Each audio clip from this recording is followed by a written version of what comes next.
Welcome to our podcast. This podcast is sponsored by the Institute for Automotive Business Excellence. I am, as always, very excited about our podcast. This is one of the funnest things that I do. Always find it rather enjoyable. All things included. Online today, we have with us Kim Auernheimer. Hopefully, I pronounced that right, Kim. After all these years. Did it right. Kim and I have known each other for, I would say, probably about 7 years. Yes. Kim had a very small shop in outside of Nashville in Cool Springs. And now Kim has a much bigger shop outside of Nashville. Kim is a wonderful shop owner, does a great job with their clients, has a great reputation, and has been a feature in Ratchet and Wrench in the past. We're going to go girl, boy. We'll do it that way. We have Todd Westerlund. Todd is the CEO of Kukui. And Todd and I have known each other probably going on 30 years now, 28, 27, something like that. We both have a little more gray. I was kind of noticing that, Todd, in the hair. And Todd is a real expert in the industry. I've known Todd. He has run shops and been doing the marketing thing for a very long time. I always value his opinion. And we have Bambi Crozier. She has a shop in Arkansas, NWA Car Clinic. Bambi, we got you silenced. I don't know if you got your silence yourself, but I'm going to unmute you so that we can hear you throughout this thing. Bambi is got a heck of an online following with one of the groups that she manages. What is the name of that group that you manage, Bambi? I was a moderator for your ASOG, Automotive Shop Owners Group. Okay, and that's kind of how I met Bambi. I think I met you at Vision first, and then got kind of turned on to the group. All right, so let's get to the meat. We've kind of introduced everybody a little bit. Looks like we already have a couple of people with a few questions.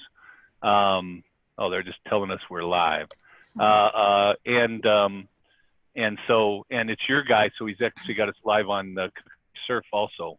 How about that? Very cool. So anyway, there's this recently, probably in the last month or two, there's been this kind of a big push for this idea of the yes mentality, and even a couple of articles have come out.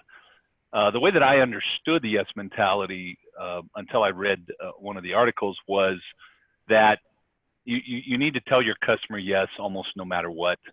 And in reading the article in Ratchet and Wrench, also I think it also includes at least for this one consultant or maybe multiple people. I'm trying not to single anybody out. I'm really trying to be very open-minded here. I want to have that open-minded, that you should negotiate with your client if they cannot or will not pay your price. In fact, I had an interesting conversation with a guy yesterday, and I'll probably bring it up as we go. So there's this mentality out there that the consultants or the old training of, pick out your best customer, find out who they are, market to that person, and really, I teach really try to get rid of your bottom 5% pretty much all the time, and really focus on your best customer and make your product match that customer and market that product. That's kind of what I teach. And this is kind of saying that that's probably not the thing to do. So I thought this would be a good topic to discuss. I think it's hot in the industry today. And so let's start with Bambi. Bambi, I'm going to give you kind of first shot here. I titled this the pitfalls of the yes mentality because I think there's two pieces to this. One, I want to be telling my clients yes. Yes, I can take care of you. Yes, you can bring your car in, and making it as easy and convenient as possible. And to me, that's the yes mentality. I don't tell too many of my clients no very often. And then I think there's this other piece of this, which is, this idea of probably discounting or giving the, if the client can or won't pay your bill, I'd rather have something than nothing, and I don't really want them going somewhere else spending their money. And I see some problems with that. So, Bambi, let's start with you. What do you think about this idea of the yes mentality? To you, what does it mean, and what do you think about it? So the yes mentality to me is, I think where it started was some time back, and it's getting people in the habit of not saying no. No, I can't get you in, and just leaving it at that, if that makes sense. A lot of times, for example, I go to a store, can you tell me where this is? I have no idea. And they just walk off. Well, that absolutely infuriates me, as it would anyone. So I think the yes mentality started with business owners, entrepreneurs, large Fortune 500 companies trying to empower their teams to say, listen, you really need to find a way to help that client resolve their need, whether it's with us or not, whether you know or not, it can't just end with no. So I think that's where yes began. But I think there's a danger in taking it too far, because yes to me means honesty. It means respect. It means a unique experience. It means listening. Yes, I will listen to you.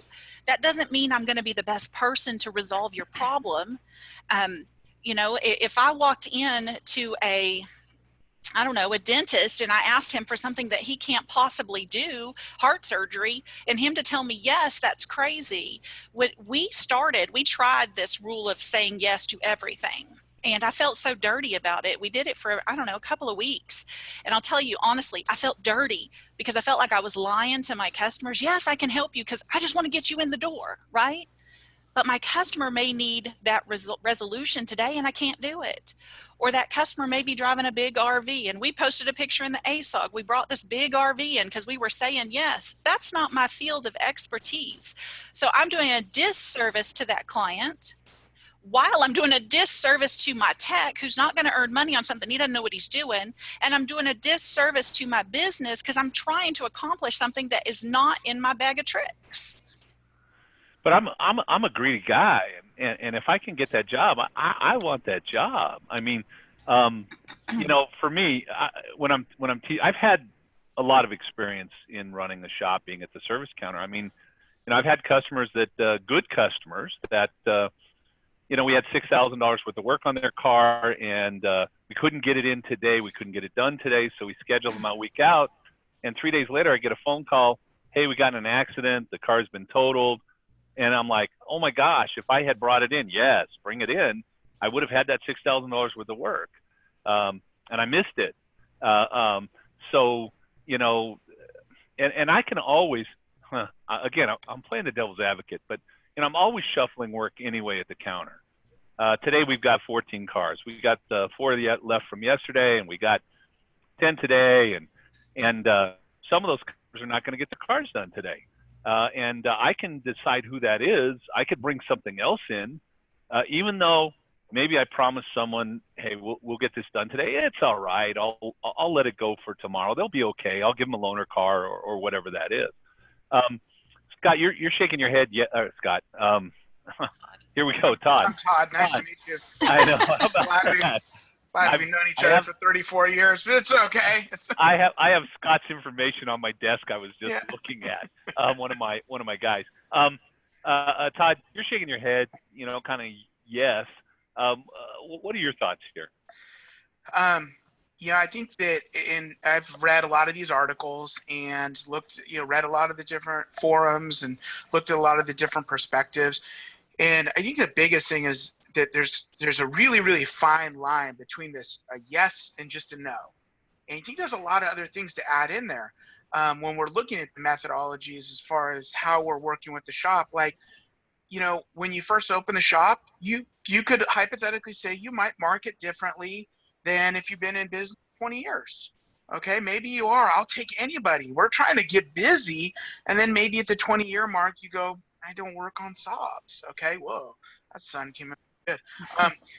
Then the next thing, I guess I was right. I was, and then the next piece of that too is, different parts of the country are are different. Okay, so in California, as an example, as I look around, I drive around to different shops.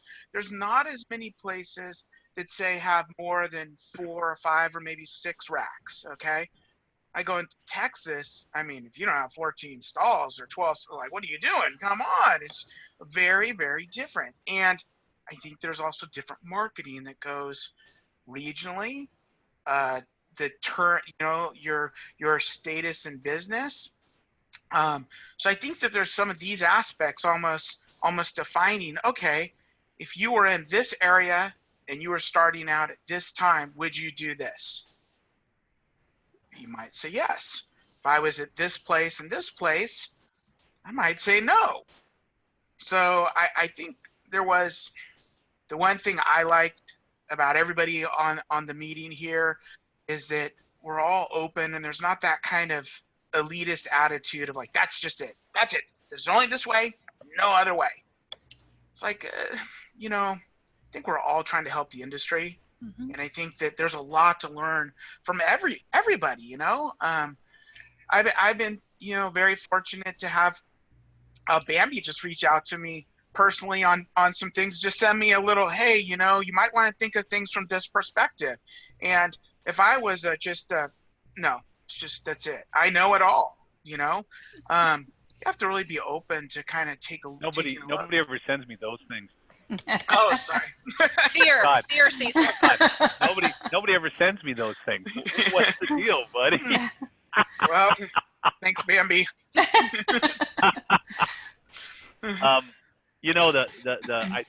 think this idea of doing everything I can to live up to my promises to my clients, at least to me, is extremely important. And if I've already made promises and I can't, and if I make another promise that will supersede one of the others, I don't want to do that. When I started as a consultant 14 years ago, I said yes to an awful lot of things. If you wanted me, if you needed me, even for a half a day, and you were willing to write a check, I'm coming. I need the money. I'm still greedy, and I still need the money. On the other hand, I also know what works and what works right, at least in my experience and from my perspective.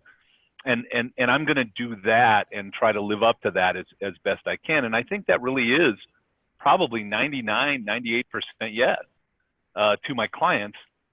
One of the things I won't do is negotiate. Now, we'll get to that in a moment, and we'll have that kind of conversation. I want to try to be as open as I can. I don't want to just say that I disagree with this. I want to talk about some of the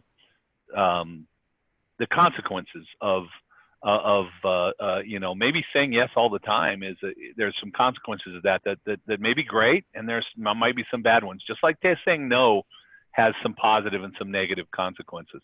So Kim, what's your take on this idea of let's say yes to everybody pretty much all the time? Well, I think a lot of shops, when they first begin, you kind of, I wouldn't say you have to, but it's easier to say yes because you're just getting started. You're building your database, your client base. You're trying to, you're just getting started, as Todd mentioned earlier. The biggest thing for me is we all were there, and it was at a cost. So, Cecil, you talked about, I'm greedy. Well, greed comes with a cost. And it can come with a cost. It's whether it's relationships, whether it's trust, whether it's, from others. But we did start off as a yes shop. And when I met you, we were taking anybody, everybody, anything. In our mind, it was to pay the bills.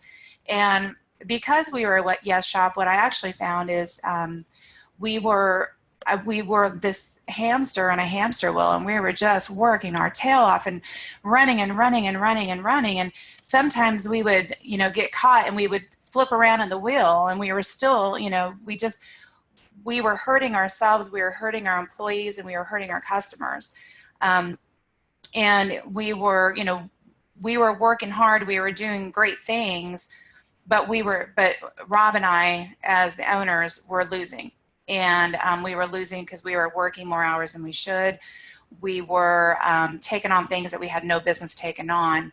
And that's when, you know, and I'll say we got desperate. We needed, we either needed to close the doors because we weren't making any money. We were paying our bills, but that was it. And, you know, I'll never forget Cecil saying, you have 2 kids coming up in college. What are you doing? You've got to take care of yours. You got to take care of your families. You got to take care of your employees. And, you know, you got to be able to pay their tuition. And by saying yes and giving away everything and you know, just trying to accommodate everybody else, you're not accommodating your family and your employees. So the yes mentality, I read that article, the first article that I think may have started this whole debate, and you know, it got, I don't know if infuriated was the right word, but I was so frustrated that, you know, we're all working so hard to be the best that we can be. And so why compromise being the best that we can be by just saying yes? And just exactly as Bambi said, it's at a cost to the customers. The customers are not going to get their car back when they hope, you know, and there's a whole plethora, a whole chain of events by saying yes that scares me. And our reputation, our consistency, our quality, everything that we do is so important that we just can't say yes anymore. We do say no, and it's a lot easier now. So, you know, it seems like there's this fear factor that goes into owning and running a shop, at least. And I think a lot of decisions are made based on this idea that if I don't do the right thing, you know, if I make the wrong decision right now and I don't say yes, that I'm going to lose that job, that money, that client, and then there aren't any more. I'm not going to get what I need out of this business unless I say yes. Some of the fear piece, and you know, my father, interestingly enough, when I worked for him, I think we were $75 an hour when I left the shop. It was probably mid 90s, early 90s. The day I left, he lowered the price by $10 an hour. We didn't have people beating us up over price. We were in Palm Springs, California, a lot of wealth there. We didn't have a lot of complaints from our customers that we were too expensive, but Dad lowered the price by $10 when I left. Now that caused a lot of issues in the business and eventually the business to really be worth nothing. But why did someone who was doing well at $75 an hour lower their price to $65? You know, was there some hope of I'll bring in a lot more customers and we'll do a lot more work? Or was it the fear that maybe we're a little too high and the customers are going to leave us? I see Bambi. Go ahead, Kim. You know, I was going to say, or they just don't think they're worth it. If you don't think you're worth it, I mean, that's the scariest thing right there. Right. Am I worth it or am I not worth it? Mm-hmm. I think my father had a very difficult time with the concept that a shop could even be $75 an hour. Now, of course, this is in the 90s and now we're 2018. Do you think some people just have a difficult time understanding the value of what they do and that there is real value in what you do? Bambi, I see you going like this a lot, so we're gonna toss that lob over to you. I am just telling you that know your value. I couldn't stress those 3 words more than I can. Know your value. When we first started, we were at a stupid low rate. My husband, who is brilliant, every single technician that I have met, every single shop owner, brilliant, does not understand their value. And that exactly is the problem. And then when I went to raise the labor rate, my husband we had a problem. We had a communication problem, and it was going to end in a problem. So I just told him, and this is not the godly thing to do. I told him, yes, I'll do whatever. Fine, we won't raise it. And I did it anyway. And I don't care. I almost doubled it. I don't care. He's working in the back. I'm on the front counter. I'm the one who has to sell it. He was so concerned that if I did that our sales were going to go bloop. And the absolute opposite happened. You know, he was so concerned. And when we went to this yes mentality several months back, he was like, yes, this is what we need to do. And then there was instant chaos in our shop, chaos that we haven't had in years. Chaos in our shop, and to the point that it was uncontrollable. We lost employees. There, talk about, Kim, your employees being unhappy. They're being ridden like animals, and they're tired. And they're, you know, well, you just told me to do this. I know, but this guy just came in and he's wanting to wait, and you got to do it because we say yes. Yay! No, there's things that I say yes to, and there is a mentality of yes that I agree with. That mentality of yes is respect that client, respect my employee, be honest with that client, be honest with my employee. Do you know what I'm saying? There's a way to say yes that is full disclosure. Okay. But there are, see, I'm trying not to be negative. I'm really trying very hard not to be negative. I actually woke up, not last night, but the night before, at 4 in the morning, doing math in my head. I literally woke up with, okay, if I give away some stuff, I got a customer that comes in my door, I don't want to let him go, and I discount my price, and I give him 10% off, right? It's a $1,000 job. I'm going to give him $100 off. How do I make up that? Where does that $100 come from, or where does it go? I had a conversation yesterday with a gentleman who wanted me to be very fair, and I'm hoping he's listening, and I'm hoping if I get out of line, he straightens me up. But you know, they had a job in their shop that needed coils, and this is a car with eight coils and 8-cylinder. And when they estimated the job, the customer said, "No, we're not going to spend that money on this car, $2,500. So he went online and spent more time. I don't know how long, but he chased around and found some coils that were cost $20 less. So he was able to save, you know, what is that, $160 in coils, at least on the cost side, and that probably gave more savings on the other side. And then they talked to the customer, and the customer said that 2 of the coil packs had already been replaced, so they were only going to do 6. They were able to save some money there. And lo and behold, by the time the job was done, it was an $1,100 job. So the job went from $2,200 to $1,100. Now, I'm making some assumptions because I don't know all the math. But first of all, I went away from my good supplier that supports me. I shopped around, and I found somebody else that had the component or a like component, or maybe even a component that wasn't quite as quality, but I could buy that for less money. What happens under that circumstance? What happens when we don't support the parts suppliers that are providing education? And you know, Kim, you know, I do a lot of stuff for WorldPack. You're in my smart group. We probably wouldn't have met if it hadn't been for one of the WorldPack summits. And you may not be in business today if it hadn't been for you, them providing that opportunity for you to be there. Absolutely. Okay?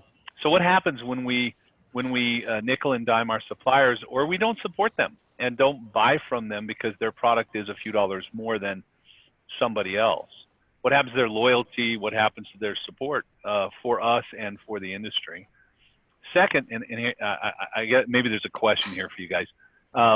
And second, by the time I got done with that job, it was an $1,100 job. I probably lost $400 worth of profit somewhere, somehow. And now I have to make that profit up, or something else happens. I didn't ask, but I'm not sure, but did we discount the labor? Did we take away time from our technician, or did we take away dollars from the labor, just really so that this car wouldn't go somewhere else? What's the consequence when we don't support our suppliers the way that we should? I don't know, am I making too much of this? I mean, should we be shopping our suppliers kind of on a continuous basis to find the people that are least priced? Or is there other value that our suppliers bring to us? Todd, I'm going to ask you first to kind of answer that question, because you're a supplier. Yeah, I think one of the things that needs to be kind of overlaid here in the conversation is we're kind of doing yes, no. I know we're crunching numbers, and really to Bambi and Kim, if I'm right, okay, isn't the best customer that we want coming in is the one who sets their keys on the counter that you have that great relationship with, and they turn around and they just say, do it all. Isn't that what every shop in America, that's what they want? Just, it needs 4-wheel brakes and some other things. Awesome, do it all, okay? I trust you. We've been working together for a long time.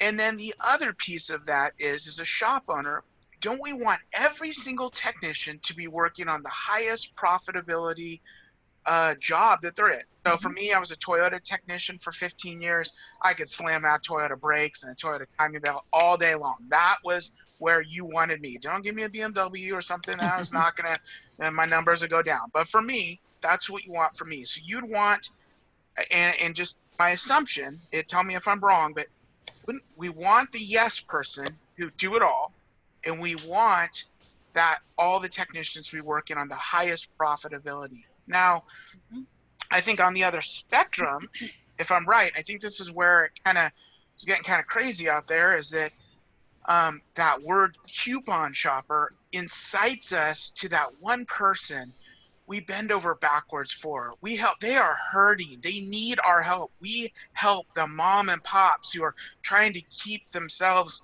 going in the world and trying to get their kids to school, and they need that extra, and we go over and we do everything we can, and maybe we don't use the best parts we normally do. At the very end, they stick us with that coupon or that whatever, and then they give us that lovely 1-star Yelp review that we just earned, and which we didn't earn, but just in it, everybody has had that experience of that one person that it's always like, I've done so much for them, and they're, and that's that spectrum. So I don't think necessarily the yes, no, that we're all, it's not like, let's get all coupon shoppers, all of this nightmare folks down there that we're like, oh, I think it kind of profiles that and brings that kind of element in. So I think I just want to put that out there. Like, am I right? Is this the one, whether we fall somewhere in the middle, you draw yourself a chart, kind of shows where we're at. Am I wrong? Do we want that type of customer? And is that other customer not our favorite? I'm gonna let Kim. I'll let you speak here in 1 second. I'm the guy that says and teaches, look for your best customer always, drag your best customer, and always attract your best customer. If you want pants and I sell shoes and you come in my store, if I'm a great salesperson, you may walk away with shoes, but you're probably not going to be happy about it because you came for pants and you didn't get them. My belief, and that's all I can say, there's probably more ways to skin this cat, but I've always had the best success, not only in my own businesses, but in the shops that I work with, figuring out who that great customer was and then going after that great customer.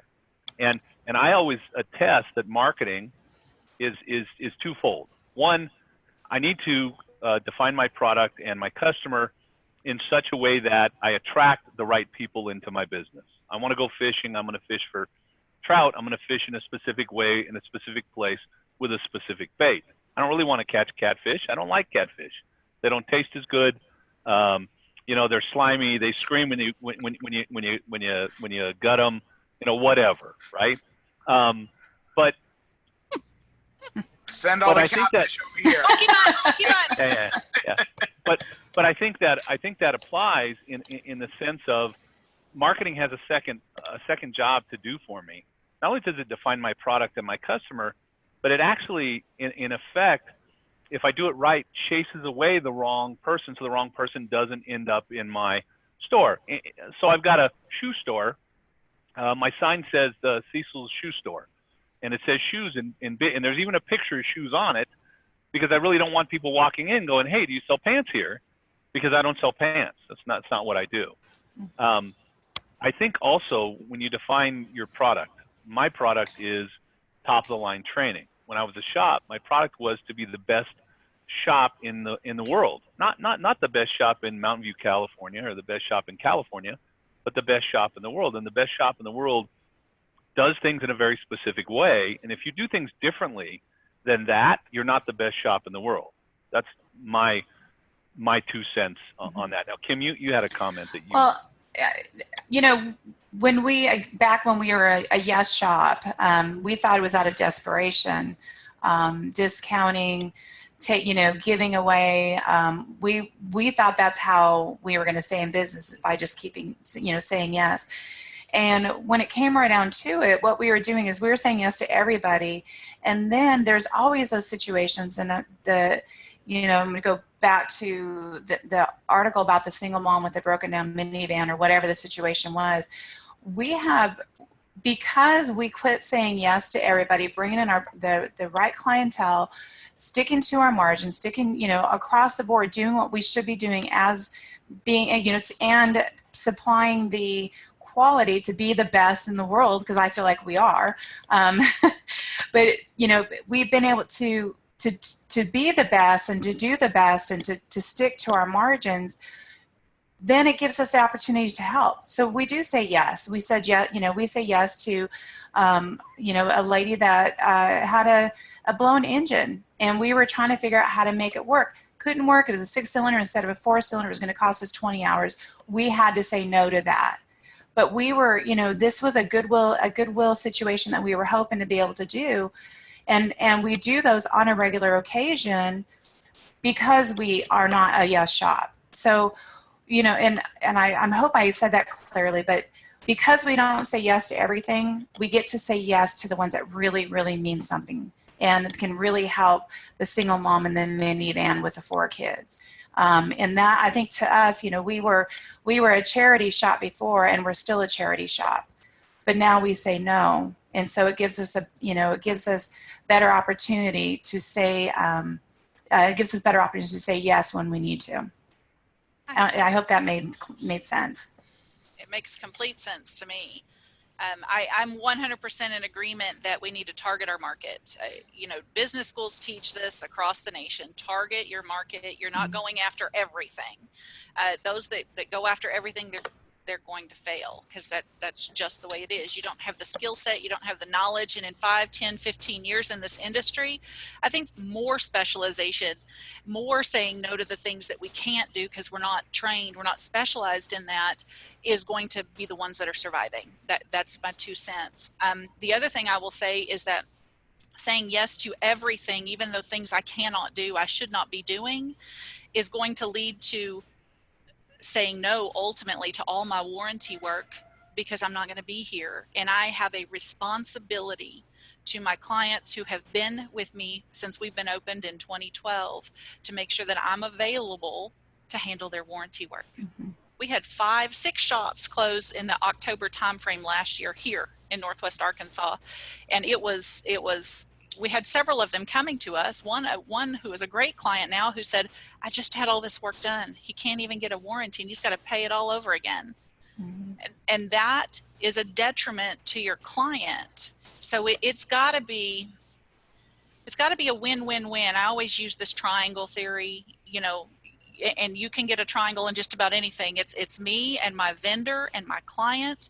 It's me and my employee and my client. It's always, you got to have a win-win-win. If you don't have a win-win-win, somebody's losing. Mm-hmm. And there's some methodologies and thought processes out there that you need to hurt your vendor to get a lower price for your customer. That's not okay. It has to be a win-win-win. My concern, having watched this go on for years and years, is if we keep lowering the price, and then too many people are going to be hurt, and they're being hurt now. I mean, the suppliers their margins are thinner and thinner every year right now, and there's more competition online sources. And I have this weird, I'm very black and white. I think if it's bad for our industry, we shouldn't support it. And I think beyond the idea of buying parts online and competing with parts online is bad for our industry. It's gonna make it all about price and only about price. Todd, you had a comment. You were going to speak up, and I jumped in faster than you.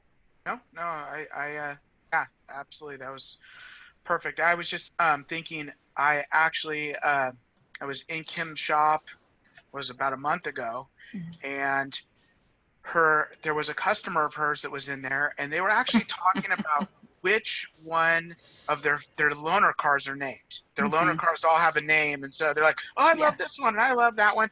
And I'm watching the two of them just talking back and forth about which loaner car is their favorite and which loaner car they're going to get.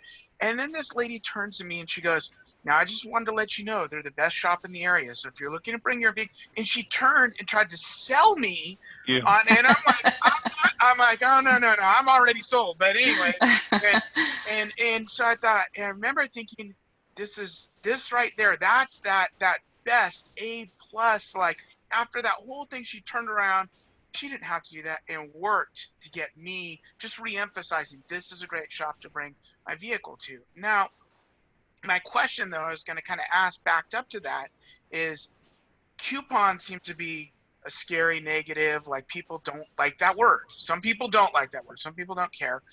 Is there a lucrative offer that is great? Is there anything out there that a compelling offer? Is there in marketing and as a consultant, in marketing, I need to have a clear message to my client. And I need to have a reason for them to pick up the phone and call me or get online and make the appointment or show up. They got to have that reason. I'm kind of an anti-free, anti-discount guy because I don't want my clients thinking this is free or that it's discounted. I want them to understand that, they're going to pay the price one way or the other. And I think smart people understand that there's no free lunch. There's no such thing. All right. Now, somebody is paying. All right. Now, when I look at what I teach is that if I look at my average repair order, let's say that I have an average repair order in the neighborhood of, $500, is that I could probably give up 50% of that average repair order to attract someone who would be my client. So I want to know, when we talk about discount coupons, and again, I'm teaching here. I'm not. I'm professing. I'm not being fair. I'm not being equal or even at this point. I want to attract that person because I'm going to spend money on marketing, and I'm using that as marketing dollars.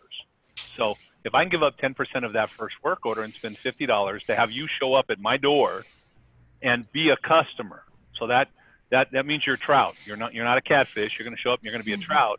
So that I can build you into my customer database, and you'll come back again and again because of the things that I do for you and the fact that you like it. Not the $50. The $50 is the bribe to get you to show up at my shop. So a first-time customer type coupon is what I would do.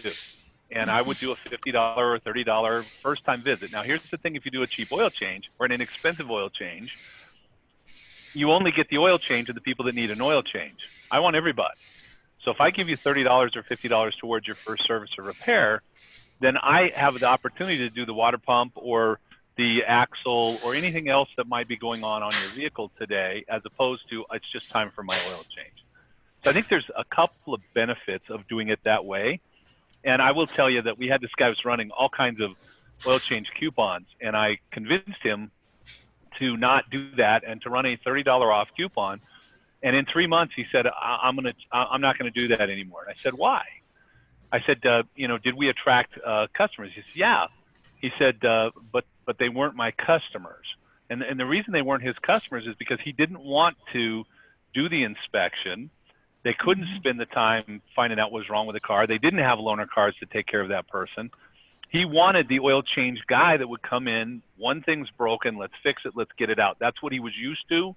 And even though that wasn't probably maximizing his profits, maximizing his business, the customer that came in and said, hey, I want a loaner car. And oh, by the way, I want you to call me and let me know what's going on with my car. And I want someone that can talk to me intelligently. And by the way, if I can't make it till 5:30 or 6, I'd like for you to be there or somebody to take care of my car so I can pick it up tonight.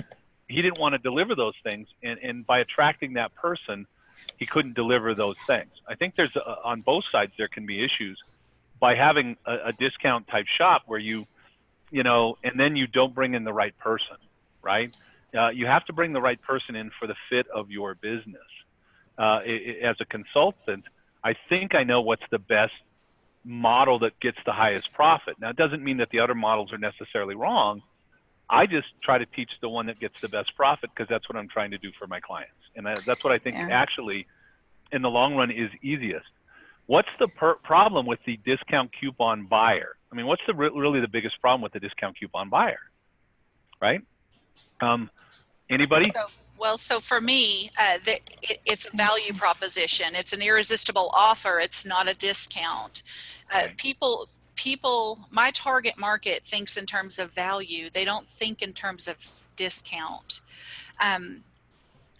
When I ran advertising that demonstrated a discount model, I got feedback from my clients, and I feel very blessed. Walmart Home Office is here, JB Hunt is here, Tyson is here. Every single vendor that sells something on a Walmart shelf, Procter & Gamble, Nestle, Coke, they are all here in Northwest Arkansas. So we're very a unique and very blessed area. So I have a higher clientele within my area, and highly educated coming in, and some of these they've become friends. And so I had someone from one of the vendors come in and say, when we were running all these discount models, Bambi, this isn't what you want to be doing. This isn't what you want to be doing. And they sat down and walked me through it, and I said, you're right. I understand. I need to have an irresistible offer. It needs to be a value proposition. It doesn't need to be discount off. It needs to be, this is what you get. And so, for example, Mercedes, our local dealership, service A is $300, service B is $700. Ours is a considerable difference. And it's at my normal pricing. Okay, it's not a discount pricing for me. You make up these cards and you send them out to all of the Mercedes owners in the area, and you say, this is what we can do for you. It's not a discount. It's a value proposition. This is everything you get in it. And here's the dollar amount. And we were inundated with Mercedes owners. And I'm not discounting. Do you know what I'm saying? You've got to, and you got to investigate your area. You've got to know what's going on in your area. Find out what you can do things for, and market smart. Touching on, it's interesting. I've had this conversation just today. Because we're getting ready to do a Facebook campaign, and I'm going to plug in Kukui here real quick. But Kukui built a Facebook landing page, and so I was reviewing it, and on there was a coupon. It's the same coupon that is on the new customer card, our bird drops, whatever you want to call those cards. And we were talking about the different values that are currently on, on this page, this Facebook landing page of our web page that we're reviewing. And, I kind of, in our discussion just a little bit ago I kind of look at it, first of all, I'm hoping that once that IP address clicks on it, that that coupon disappears. I have all these ideas and thoughts that, I think Kukui could accommodate. But the question, I kind of looked at it as like, there's 2 points to this. One is, it's kind of like dating. We're going to take somebody to dinner and hope that they like you. And the goal for that person to come in the first time is to become familiar with us.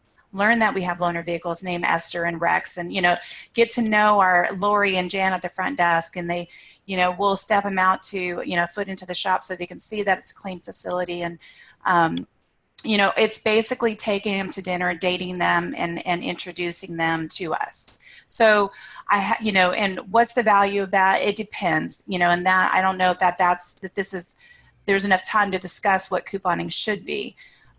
So, we are going to take them to dinner and invite them in to get to know us.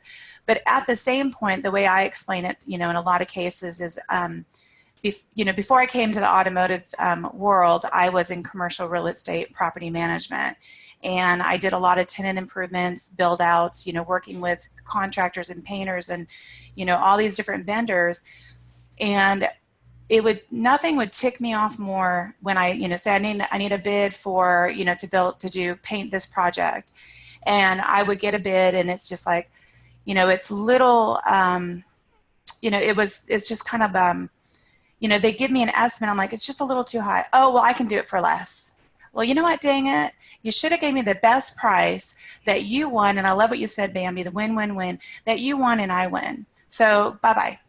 If you're not investing in your business the way you should be and being fair to us at the same time, then I can't have you do this job. And so don't have somebody come in the door and then before they leave, you've completely modified who you are and what you stand for. And so that's really important to, again, give the best up front, win-win for everybody. And, couponing, if you're going to coupon, then you're going to, you're just taking them to dinner, but you're not going to keep taking them to dinner if they don't like you. So. Would you say, go ahead. Would you say, I was thinking of Ryan Clough. He had posted how he hit 200,000, right? Correct, in a month? Am I? Yeah. About two, I think it was higher, but yeah. Yeah. Okay. Yeah, his goal was 200 and he passed it. Okay. So, I mean, absolutely amazing. First, it's brilliant that there is a goal and we're after that goal and we succeed and pass that goal. You can't just be throwing darts at a dartboard and hope for a bullseye, okay? But with that, is there, let's say, I know we use that word devil's advocate. It's a terrible word. We got to come up with a new word. But so let's say I own a shop in Satan's Texas. helper. Yeah. Satan's helper. Jeez. Satan's helper. Much better. If I own a shop in Texas, and let's say I have 100 parking spots, okay? Actually been to the shop. Wouldn't the yes mentality be great for that shop? Wouldn't I, if they had 14 technicians, wouldn't I want to say, everyone, as much as I can, fill it up? Okay? No. So let me I have to make the What comment. if I have 20 empty spots? I've been thinking about it the whole time. Who cares? It doesn't matter. What are you in business for? Fill spots or make money? What's the ultimate purpose of being in business? I mean, all right, I'm not a heartless guy. If mom comes in and she's a good customer, she's been a customer and she needs help, I'm going to help her. I do that. Okay. I currently help a couple of people every year who can't afford the coaching and consulting, but if they don't get the help, they're going to be out of business. I do that anyway. You don't hear about it because I don't want you to hear about it. Right.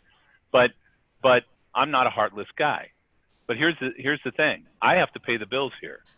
And let's talk about Ryan Clough. So Ryan does 200,000, but he discounts through the whole thing. And at the end of the day, there's $3,000 left over. Now Ryan has $200,000 worth of liability out there. We could talk about all kinds of things. Recently, one of my clients put a $30,000 motor in a Porsche. 4 months later, that motor, something went wrong, and they had to redo that job. Now, whoever the parts supplier was or the vendor, whatever, probably helped out some, but they still had to do 40, 50 hours worth of free work that they're not going to get paid for. So Ryan, who says I don't discount, he threw in real quick here, I don't discount. I was going to say. He knows the poison of that. But let's say that Ryan did discount, and at the end of all that hard work, there's nothing left in the pile. The employees don't get well. There's no money for benefits, and we can't attract good employees in this industry at the current rates. The way that we're going, most of the employees are not being treated or paid the way that they should be paid. I am an advocate for your employees and their families. I was one of those people for a very, very long time. As business owners, we have a fiduciary responsibility to our employees that they get paid well enough to take care of their families, send their kids to college, et cetera, et cetera. And if I discount, because that's the easy road, and I do all that work and I have all that liability and I make no money, that's a crime. I'm gonna cry about that because that's pathetic. That's terrible. So not only does Ryan have to do $200,000 worth of business to get where he wants to go, but he has to hold his margin at the same time. Because if he doesn't hold his margin, at the end of the day, there aren't any dollars left, or very many left, because he has to pay his fixed expenses, his employees, and his parts bills.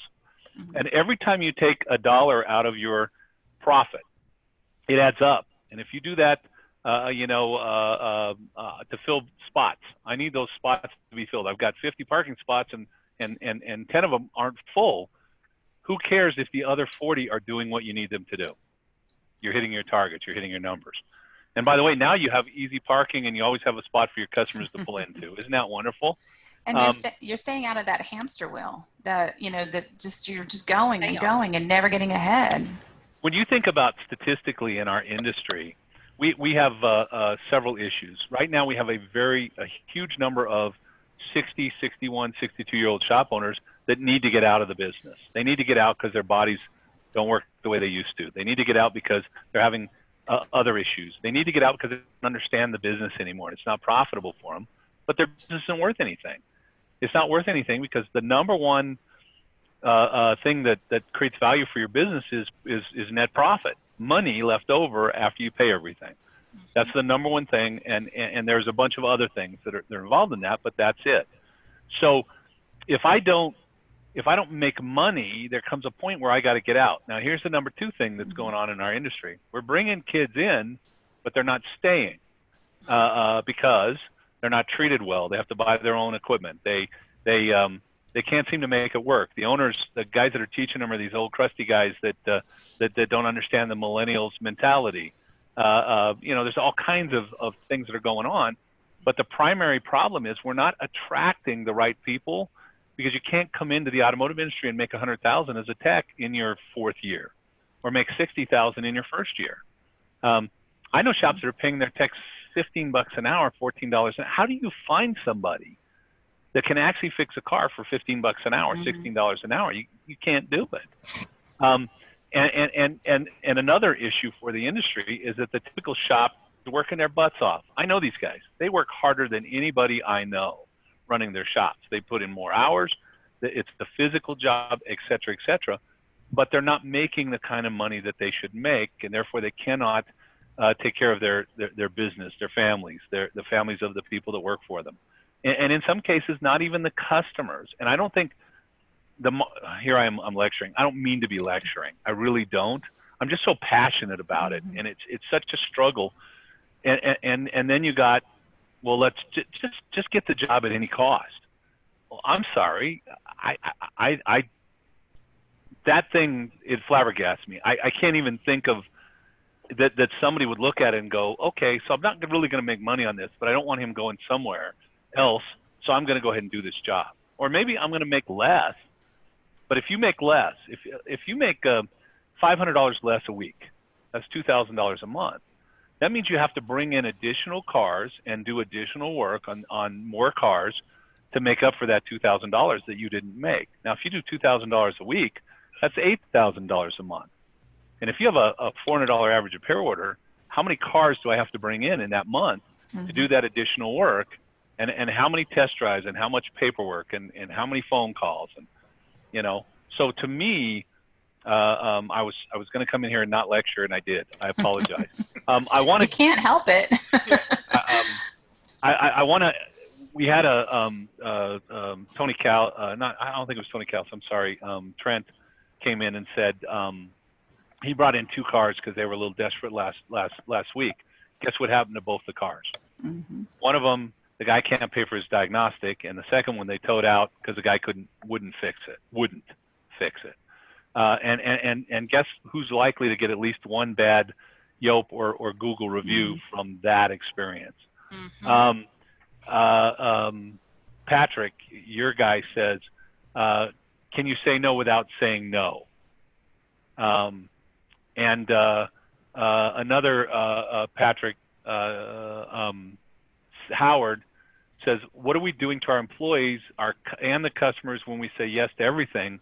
What are we doing to our industry when we say yes? Is there a consequence or a cost to that? Now, we may be making a lot of people happy because they got their car done at a lower price, or they got their car done today. But there's only a finite amount of time. There's only a finite amount of money. And unfortunately, I have to make enough time and enough money that I'm successful in my business.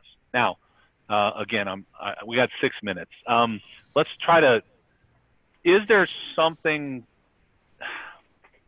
in the yes mentality? Do you try to incorporate yes for your customers, right?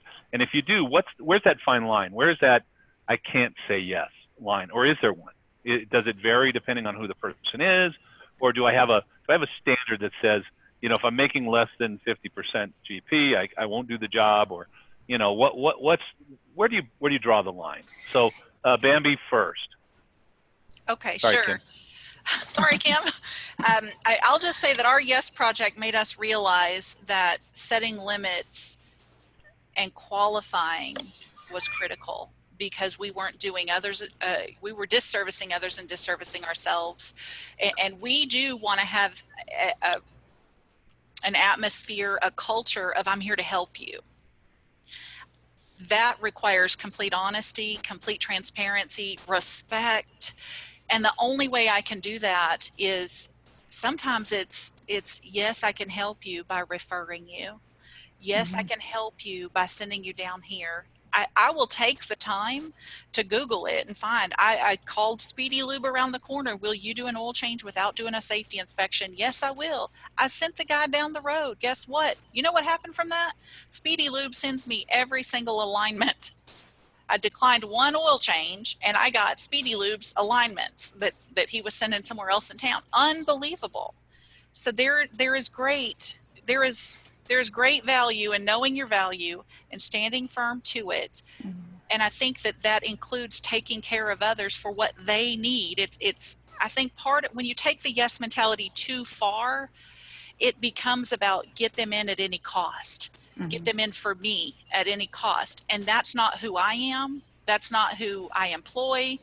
That's not our culture here. Our culture is let's resolve the need. Our employees are great at wanting to take care of their clients, even if it means I'm not the end of it. Does that make sense? I think it does. Kim? Did I answer your question?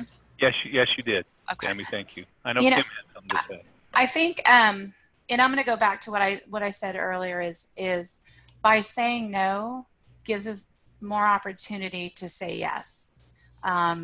We have certain customers that, you know, we color code our customers. You know, little things like, you know, put notes in there about their kids graduating from high school and, you know, where they're going to school, and make sure we check on them. But we, you know, little notes about that, but we also color code them. And if we have a customer, which we have, we're blessed to have several, where they do come in, drop off the keys, we're going to say yes to everything. We worked on a Mini last week because it's a single guy, he has like 13, 14 cars in a warehouse. We work on all of his cars. And if Todd, you can probably look at our records and you can go back and see the number one client that has spent, you know, close to $60,000 with us last year, and that's him. Only with $60,000 over the last 3 years. I'm sorry, 2.5 years. So that being said, is we will say yes to him. But then when we say yes to him, or we work hard to build these relationships, to go on dates, to bring those customers in, get to know us, for them to fall in love with us. You know, we can say, no, I don't want to go on a date with these particular customers, whether it be because we are Asian import, whether it be most other Minis or Mercedes or so on. But if we do say no to the customers that we can't service the best, it's giving us more opportunity financially. It's giving us more opportunity time-wise, and all these other ways to say yes to those that do need help when they truly do need help. And, you know, we have one particular customer, he comes in and he tries to nickel and dime us every time. And it's almost like a game for him. And, you know, and Lori has stuck to her guns, and it's, no, we can't give you a 10% discount. No, we don't do local special. Everybody is local. No, we won't do this. But he still comes back because he knows he's getting the value of it, you know, and he happens to be an attorney and has the means. So by us saying, no, we can't discount you, again, gives us opportunity to say yes where we want to. and where we like to and where we get the most enjoyment out of it, and it's helping those in need and saying yes to those that know that they're going to, if we take care of them, they're going to take care of us. And that's so important. And then just, I think it was Patrick Egan on Facebook said, what's the cost of saying yes? It's the cost is too big to even discuss in this, over this last hour, over the next, if we had 24 hours, the cost is so huge. And just for us is knowing that we lay our head down at sleep at night and we know that we did the best by everybody that day that we could. That right there is the cost of saying no when you need to say no. I love peaceful sleep because I can get back up the next morning and do it all over again. So that's the cost, is that sleep. All right, Todd, you get the last word, or at least the second to last word, because who knows, I might pop in. Sorry. No, you're good. I'm trying to be fair to this whole thing. I'm not trying to point anybody out. I'm not trying to, again, maybe there's different ways to do this. I only know how to do it one way and do it right, and I think it's the right way. A very black and white person. Todd, what's your comment here about that? If I really tried not to look at our company, not saying our name. I try not to look at our company and Kukui, you mean? Yeah, that one. Which company, Kukui? Is that? That one, yeah. Thanks, guys. I was trying not to look at that and kind of pull a piece in there, but one of our biggest ways that people join Kukui is through referrals. And when you look at the numbers and break it down, you go, well, where did you hear about us? Well, I talked to a shop, or they're in a group, and really when you look at that, there's times where I've talked to a shop and they're like, it's not the discount. It's not this, or if you have some kind of a promotion or you can knock a couple $100s off the design fee. I talk to shops out there and guess are the direction to go in. So I think that when I looked, again, going back to I haven't been in Bambi shop one day maybe she'll invite me, so I'll be able to come there and experience the same thing I did in Kim's shop. I'm absolutely sure of it, is that this person like literally was like, you need to go here, they were referring me to her shop. And that also, I think, pushed me up a little bit to becoming that person where I'm just going to give the keys and go, Kim, do it all. Just do it all. You take my, you work on my son's car, you work on everybody. I think there's a lot of great information in here. I would say my last piece, Cecil, and this is Patrick is blowing up my phone. He's like, don't you dare get off there without doing it. And I go, okay, fine. But it is officially coming, but I wanted to award you right online your Kukui certified coaching. I know that you just went through the ringer as far as earning it. You killed it. And you know what? Data backed. Thank you for the folks that were willing to participate in that and to get that information. And, it's not just, hey, you and I have worked together for 30 years and I talk to shops and things like that. And these particular shops, they does a great job. It's more than that. It's really care about that person.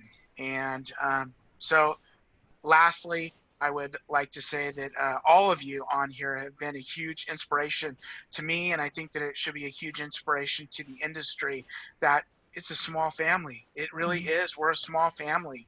And I've watched how all of you interact with everybody with respect, whether we're opposing or not opposing. And I think we have to keep doing that, is whether we have a different opinion or not. This whole, I don't like that lied to type thing, or there's only one way. It's really, it's too small of an industry.